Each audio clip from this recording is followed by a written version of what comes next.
तुम्हा सर्वांचे मनापासून खूप खूप स्वागत। आजचा विषय खूप महत्त्वाचा आहे आणि अनेक महिलांच्या मनात प्रश्न असतात। विशेष हरतालिका तीज जवळ आली की वारंवार विचारला जातो, हरतालिका व्रत कुमारिका म्हणजे अविवाहित मुली व्रत करू शकतात का आणि विधवा महिलांची हरतालिकेची पूजा किंवा व्रत करू शकतात का।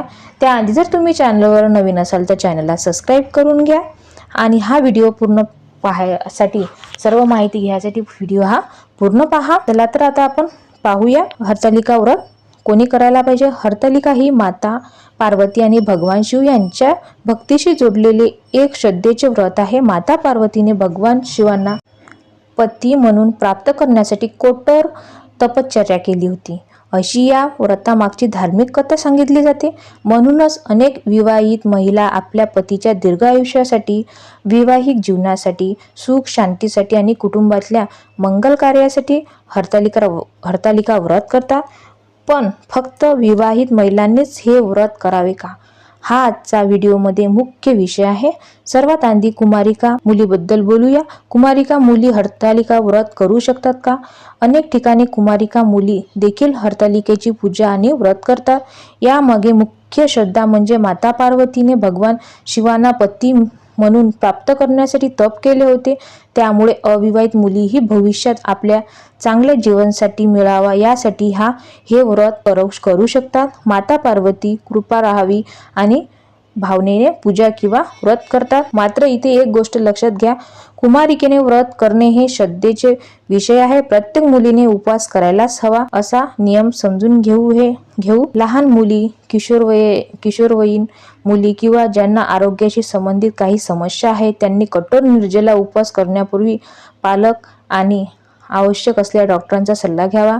फक्त लग्न लवकर व्हावे म्हणून यासाठी आरोग्याला त्रास करून घेणे योग्य नाही। माता पार्वती ती करण्यासाठी उपवास हाच एकमेव मार्ग नाही। कुमारिका मुलगी माता पार्वतीची पूजा करू शकते, पार्वतीचे नामस्मरण करू शकते, माता पार्वतीची कथा ऐकू शकते, ओम नमः शिवाय या मंत्राचा जप करू शकते।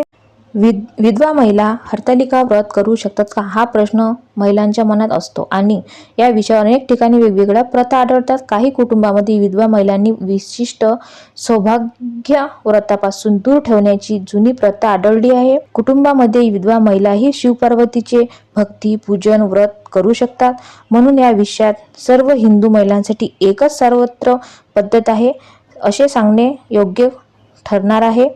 कुटुंबात परंपरेची स्थानिक धार्मिक पद्धत आणि श्रद्धा यांना महत्त्व असते। विधवा महिलांनी भगवान शिव माता पार्वती भक्ती करू शकतात असे सर्वत्र एकसारखे मानले जात नाही। शिव पार्वती हे आराध्य दैवत आहेत, त्यामुळे विधवा महिलांनी श्रद्धेने पूजा करायची असेल तर तिने आपल्या घरातील धार्मिक परंपरेनुसार आणि पुरोहितांच्या मार्गदर्शनानुसार पूजा करू शकते। जर एखाद्या कुटुंबामध्ये हरतालिका व्रत विधवा महिलांनी न करण्याची परंपरा असेल तर ती परंपरा पाळायची की वेगळी पूजा करायची हे कुटुंबातील जाणकार व्यक्तीशी पुरोहितच्या सल्ल्याने ठरवता येते। पण कोणालाही महिलेच्या म्हणून विधवा महिलेने व्रत केले नाही तरी भगवान शिवाचे नामस्मरण करू शकता, शिवलिंगाची पूजा करू शकता, माता पार्वतीला नामस्मरण करू शकता, हरतालिकेची कथा ऐकू शकता आणि देवाकडे प्रार्थना करू शकता। आणि कुठे फक्त पूजा आणि कथा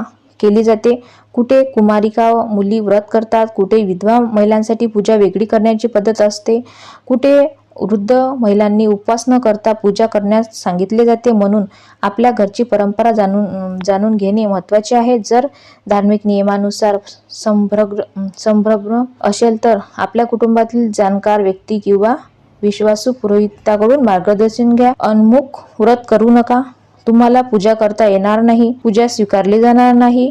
कधी कधी आपण समजतो असे ऐकतो अशा गोष्टीकडे कोणत्याही महिलांनी लगेच निष्कर्ष काढू नये, त्यामुळे अशा विषयावर माहिती देताना अतिशय काळजीपूर्वक बोलणे गरजेचे आहे। कुमारिका असो, विवाहित असो, विधवा असो किंवा वृद्ध महिला असो, प्रत्येक व्यक्तीला आपल्या श्रद्धेनुसार देवाचे नामस्मरण करता येते। व्रताचा प्रकार कठोरता मात्र आपल्या परंपरेनुसार आणि आरोग्यानुसार ठरावी। हे माता पार्वती, माझ्या घरावर तुमची कृपा दृष्टी सदैव राहू दे।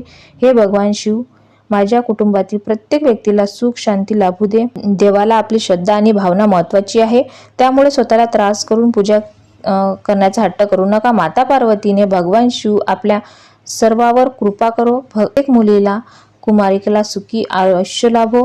विवाहित मुलींच्या संसारात सुख शांती नांदो. प्रत्येक वृद्ध मातेला उत्तम आरोग्य लाभो आणि प्रत्येक विधवा मातेला आयुष्यात सुख समाधान आणि मानसिक बळ लाभो. हीच प्रार्थना शिव माता पार्वतीच्या चरणी प्रार्थना. हर हर महादेव. जय माता पार्वती. जर तुम्हाला हा व्हिडिओ आवडला असेल तर व्हिडिओला लाईक करा. आपल्या कुटुंबातील महिलांपर्यंत ही माहिती नक्की पोहोचवा आणि आपल्या चॅनलला सबस्क्राईब केले नसेल तर सबस्क्राईब करून घ्या. असंच आपण भेटूया पुन्हा एखाद्या नवीन भक्तमीय विषयासोबत.